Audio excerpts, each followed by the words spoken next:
Welcome to the Fuel Her Awesome Show, where mindset and nutrition science finally meet. I'm Jess, dietitian and your empowered eating hype girl.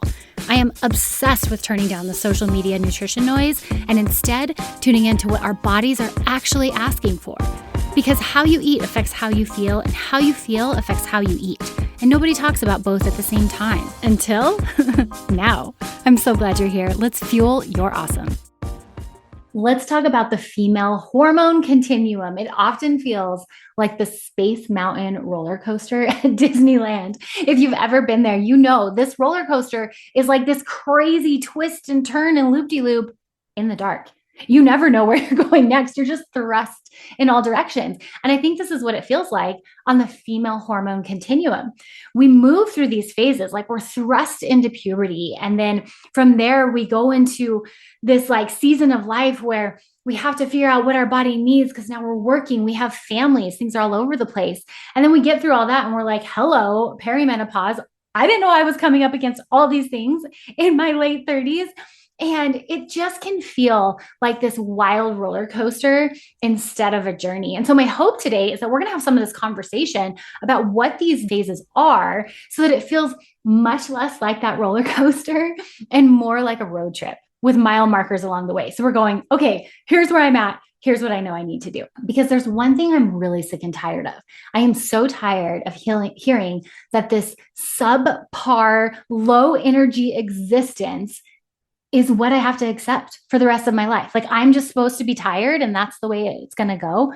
No, I do not accept that for me and I do not accept that for you. And a lot of that has to do with understanding where you're at in your season and partnering nutrition accordingly. Let's talk about what these hormonal seasons are. So we have 4 of them. We start with the growing season. This is puberty all the way into about your mid-20s. From here, our bodies are growing and changing. And I know you know this, we are all thrust into that season.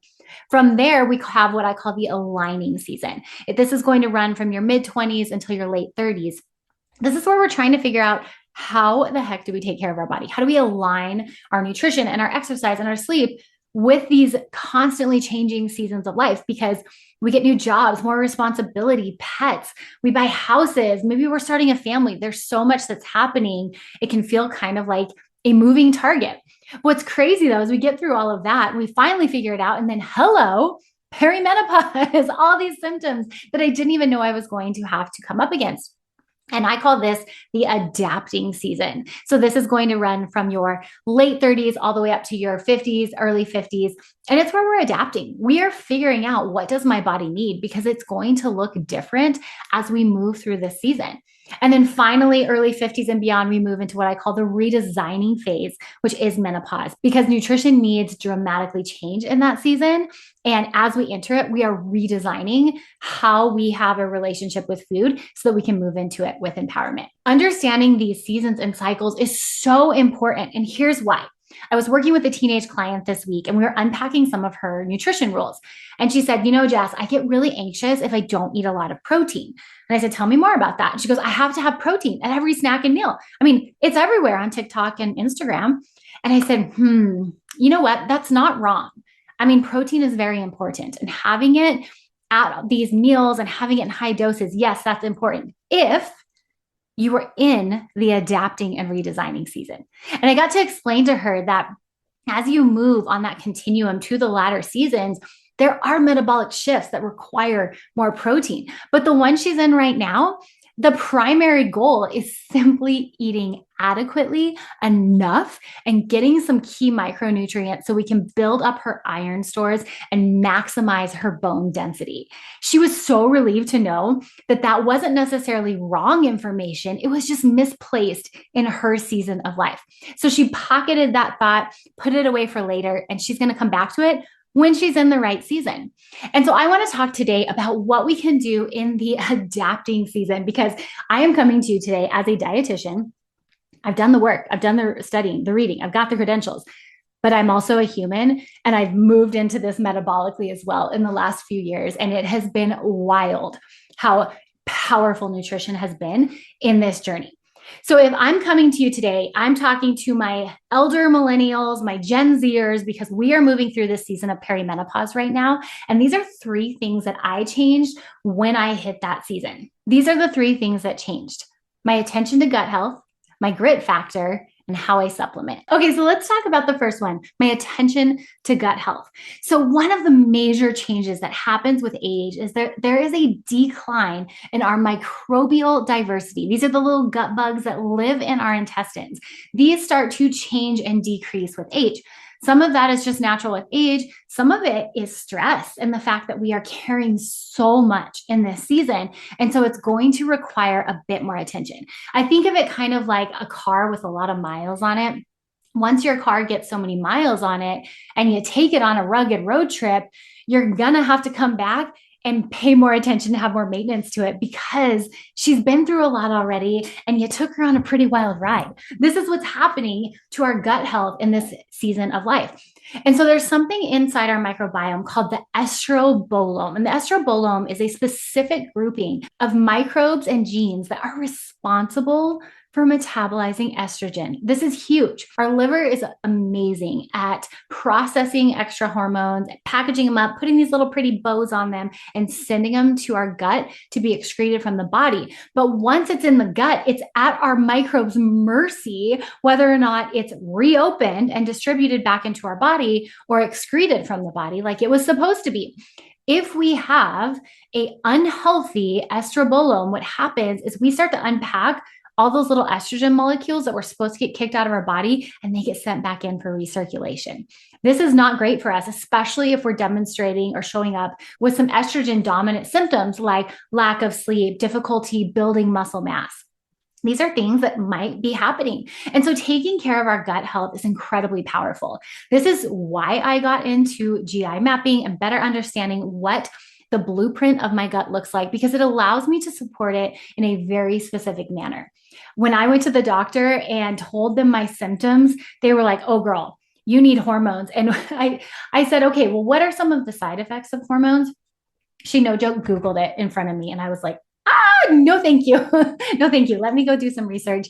And I was fortunate enough to come across this, find ways to heal my gut because of what I do for a living. And all of my symptoms went away. It was incredible. Now, of course, I am moving through perimenopause. So I have these hormonal swings, but at least now I know why and I understand them. And I can see a dramatic influence on how healthy my gut is and how my hormone cycle is going. So recently, I had neglected some of these gut health strategies that I implemented. And I'm going to tell you, I was not the Jess I wanted to be. I went to my husband and I said, "Hey, husband, I need to ask you something." And I prefaced this with this statement. I said, "I am actually in a really solid state of mind right now. Have I been more moody in the last month?" And he looks at me like, "This sounds like a trap. I don't know." But finally, I let him know, "Please tell me honestly, I'm looking for an assessment." And he said, "Yes." And I go, "Okay, well, I just can't neglect my gut health." And so that means eating an intentional amount of fruits and vegetables, watching my coffee intake, taking really high quality care of my gut. This is something I didn't do 5-10 years ago. I mean, I could get away with eating truly nachos all weekend and drinking very little water, and I wouldn't feel great, but I could get through and I didn't have these effects or these outcomes like I do today. If I am stressed and I skip meals or I start eating out more, or I have a weekend where I miss a lot of vegetable intake, my hormones are more dramatic and these rides are scarier. It's more like the roller coaster than the road trip. So gut health has become increasingly important to me. The second thing that has changed is my grit factor. This actually came up. I was talking with a friend at the gym and she goes, "Jess, I just don't have the grit I used to have." And I just laughed and I said, "Me either." And then I sat there, I kept stretching and I thought, you know what? It's not that I don't have the grit. It's that I don't have grit for the gym. My grit factor is just as strong now, maybe stronger than it's ever been. It's just not funneled in the places it used to be. In my 40s, I've got 2 boys. I'm coaching one of their soccer teams. I'm running a business. My husband is switching his careers. And so there's a lot happening in my life, all good things, but nonetheless a lot. And so this idea of the grit factor not being there in the gym and thinking like, I'm not measuring up and doing the workouts I used to do, finally realized it's not because I don't have grit. It's just that I have redistributed where I expend that grit, and it's more in alignment with my values. And I'm not going to count that as a loss. I'm actually going to count that as a win. So no, I didn't lose my grit. And my guess is you haven't either. But if you're not hitting the gym the way you used to in your early 20s, chances are it's because you're carrying a lot more on your plate. And you know what? That's not a bad thing. That's just a growing up thing. And we have to look at the inventory of our lives and appreciate the things we have built and then just do that values check. Is all of this in alignment with my values? Because if I looked at everything I'm doing right now, I wouldn't trade any of it. None of it. Not for a harder workout. I'm perfectly happy with the workouts I am doing and keeping some of that energy for coaching my kids' soccer team in the afternoon, or walking my dogs, or having energy to talk to my husband at the end of the day. This is more in alignment with the life I wanted to build anyways. And last but not least is supplementation. So this has dramatically changed. I remember being in undergraduate school and being trained that, food first, food first. And I 100% believe that. Food first.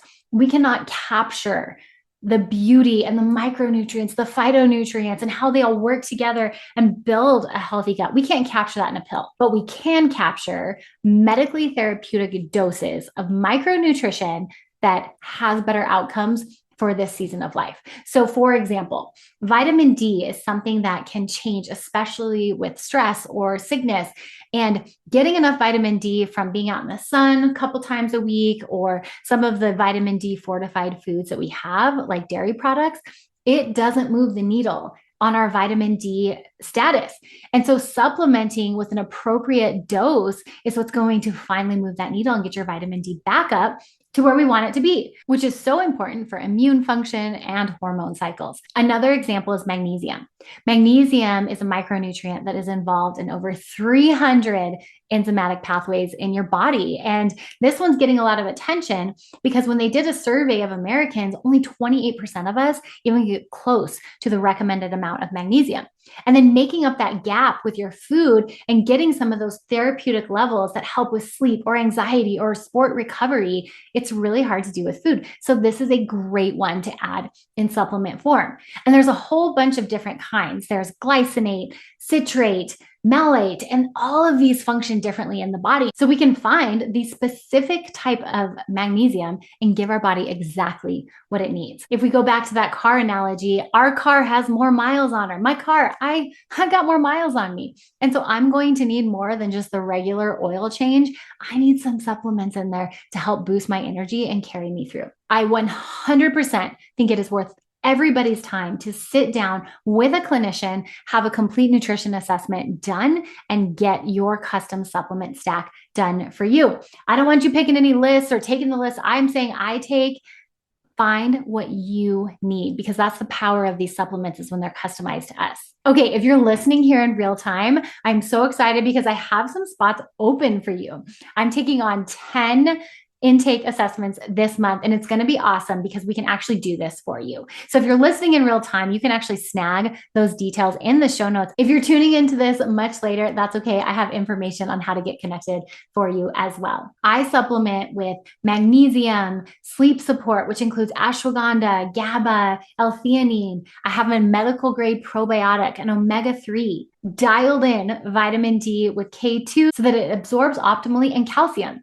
And then of course, I've got some digestive enzymes that I take anytime I have Frito pie, because I would really like to keep my friends after eating those. But here's the thing with supplementing smart.